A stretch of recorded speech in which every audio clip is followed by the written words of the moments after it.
திருவள்ளூர் மாவட்டம் காட்டுப்பள்ளியில் போலீசார் மீது புலம்பெயர் தொழிலாளர்கள் கல்வீசி தாக்குதல் நடத்தினர். கூடுதல் விவரங்களை செய்தியாளர் கதிரவன் வழங்க கேட்கலாம். கதிரவன், வணக்கம். இதற்கு என்ன காரணம், விரிவா சொல்லுங்க.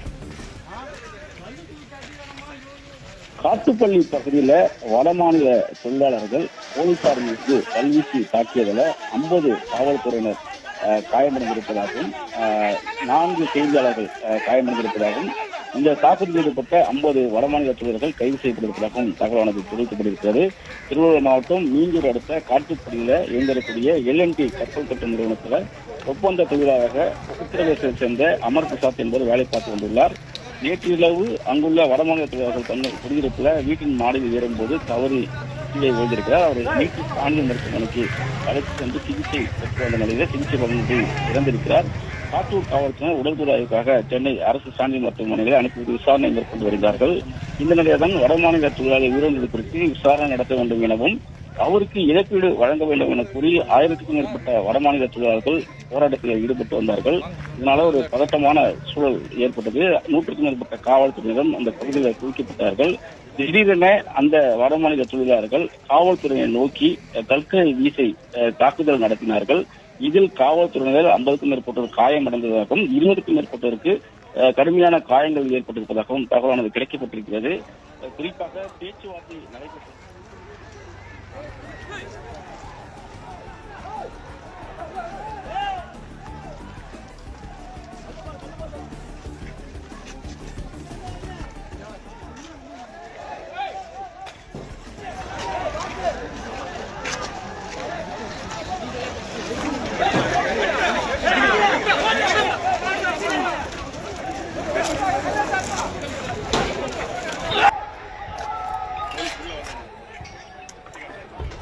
காவல்துறையினர் அந்த தொழிலாளர்களிடம் பேச்சுவார்த்தையில் ஈடுபட்ட போது உடன்பாடு ஏற்படாததால அவர்கள் கற்களை வீசி தாக்கியிருக்கிறார்கள்.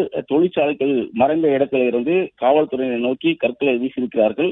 இதில் காவல்துறையினர் மீது கற்கள் வீசப்பட்டதில் 50க்கும் மேற்பட்ட காவல்துறையினர் காயமடைந்ததாகவும் 20 காவல்துறையினருக்கு கடுமையான காயங்கள் ஏற்பட்டிருப்பதாகவும் தெரிவிக்கப்பட்டிருக்கிறது. பதிலுக்கு வடமாநில இளைஞர்கள் மீது காவல்துறையினரும் தடியடி நடத்தி அவர்களை கலைக்கும் நடவடிக்கை ஈடுபட்டார்கள். தொடர்ந்து கண்ணீர் குண்டு வீச்சும் சம்பவமும் நடைபெற்றது. இதனால இந்த பகுதியில் ஒரு பதற்றமான சூழ்நிலை காணப்படுகிறது. வடமாநில தொழிலாளர்கள் 100க்கும் மேற்பட்ட நபர்கள் மறைந்திருந்து காவலர் மீது கற்களை தொடர்ந்து எரிந்து தாக்குதல் ஈடுபட்டதனால அவர்கள் கட்டுப்படுத்தும் விதமாக கண்ணீர் புகை குண்டு வீச்சுகளும் நடத்த